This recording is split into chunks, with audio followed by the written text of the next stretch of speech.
Hey guys, so for my assessment that I created, I worked on some information based off of our unit coming up on factoring for Algebra 2. And it was kind of neat to kind of go through all the different assessment tools that they have that are available. Just a lot of things that are more so than just straight up true, false, or multiple choice. The first one that I did was a multiple choice question. And one of the things that I did like about this multiple choice type problem was the fact that you had the option, being a math teacher here, to embed actual equations and math. And their equation editor is actually pretty nice. So that was nice. I could actually embed the equations in the question. I could embed the equations in the answer selections, which was really helpful right there. And I continued doing that throughout the rest of the questions as well. I like the option of shuffling your options right there. So that was kind of unique so that, it's not just all of them in the same spots. So if a student happens to glance over at another screen, if they were taking this simultaneously, they see, oh, you're going to select option one, your option one might be completely different. So that's pretty nice right there too. Another type of question that I did was the fill in the blank text. And and this one was kind of cool too because I was able to scaffold the answer selection with the blanks that I wanted the students to kind of type into. So in this one right here, essentially they're just factoring this quadratic, and they need to try to figure out which are the solutions right there, which are the values for the factors. And one thing that I did notice is that in this type of problem, for all types of factoring problems, order does not matter. It doesn't matter if they have the first option first or the second option first.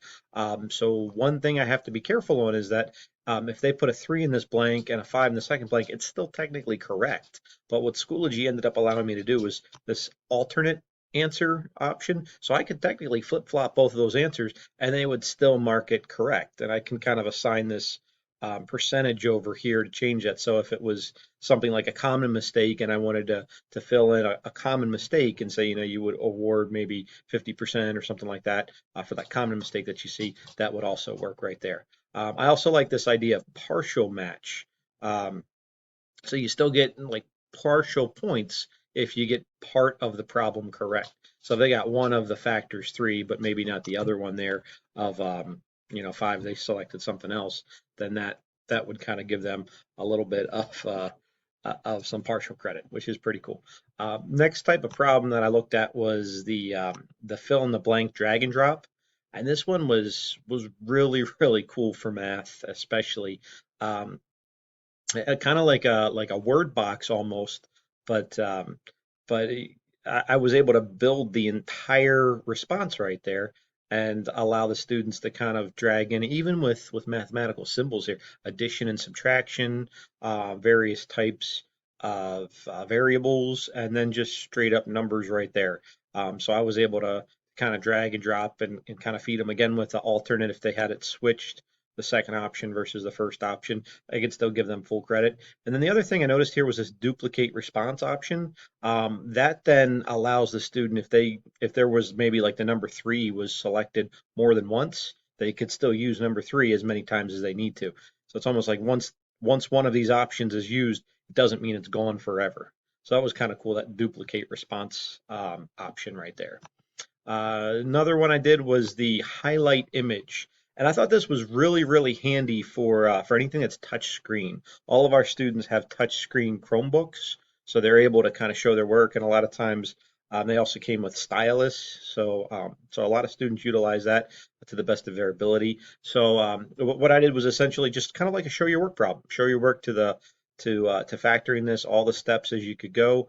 I uploaded an image to this one right here, which is just a blank piece of paper, just so they had a little bit more guidelines as to how they were to work, and then they could actually write right there. I like the fact that they could change their colors. I would like it if they would able to have more color selection. That would be kind of cool. I'm interested to play around with this too to see how the editing works. If a student kind of starts working with this option and then they're like, I need to go back through and change it. Can they just erase a little bit of it or do they have to restart all over it? That's something I'd like to kind of play around with a little bit more with. And the final question I worked with was just a real basic true or false problem. It's nice too, kind of similar to the multiple choice type problems, but is it true? Is it false? I was playing around with this a little bit here, the require correction if false.